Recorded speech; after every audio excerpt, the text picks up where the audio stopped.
Brad Williams, Excel Prime. How to add custom design colors? It's pretty straightforward. We're going to grab this example here, this custom format, Control X. We'll put it over here, Control V.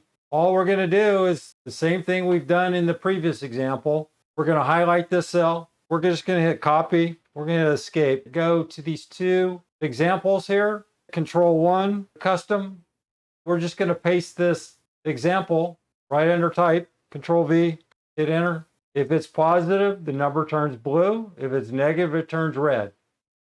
As noted below here, there's a limitation as to the colors. If you want green or yellow or whatever number, just type it in. Format will change, but the data will not. The numbers are still the numbers. This is, again, it's just cosmetic. And if you want to delete it, go Control 1, delete. You can see you lose the format. Go to percentage, close this out, reformat it this way. Brad Williams, Excel Prime, thank you.